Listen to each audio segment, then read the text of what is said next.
ಇನ್ನು ರಾಜ್ಯ ಕಾಂಗ್ರೆಸ್ನಲ್ಲೂ ಕೂಡ ಎಲ್ಲವೂ ಸರಿ ಇಲ್ಲ ಅನ್ನೋದು ಕನ್ಫರ್ಮ್. ಒಂದಷ್ಟು ಡೆವಲಪ್ಮೆಂಟ್ಗಳಾಗ್ತಾ ಇದ್ದಾವೆ. ಜೊತೆಗೆ ಶೀಘ್ರದಲ್ಲೇ ದಲಿತ ಸಚಿವರು ದೆಹಲಿಗೆ ಹೋಗ್ತಾರೆ ಅನ್ನೋ ವಿಚಾರ ಬೇರೆ ಇದೆ. ಇದೇ ವಿಚಾರಕ್ಕೆ ಸಂಬಂಧಪಟ್ಟಂತೆ ಬೆಂಗಳೂರಿನಲ್ಲಿ home minister doctor G Parameshwar react ಮಾಡಿದ್ರು.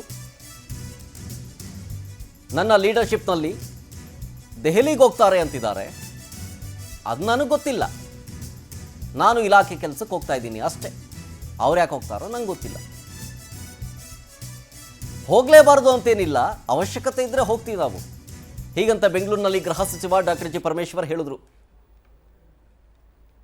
ಯಾವುದೇ ಬೆಳವಣಿಗೆ ಇಲ್ಲ.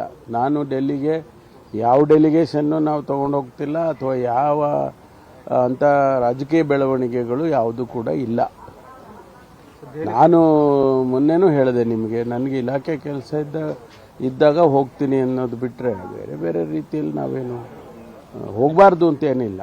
ಹೋಗಬಾರ್ದು ಅಂತ ಏನು ಬ್ಯಾನ್ ಆರ್ಡ್ರ್ ಇಲ್ಲ. ಆದರೆ ನಮಗೆ ಅಗತ್ಯ ಇಲ್ಲ, ಅಗತ್ಯ ಬಿದ್ದಾಗ ಹೋಗ್ತೇವೆ. ಅಂಥದ್ದು ಯಾವುದೇ ಬೆಳವಣಿಗೆ ಇಲ್ಲ. ನಾನು ಡೆಲ್ಲಿ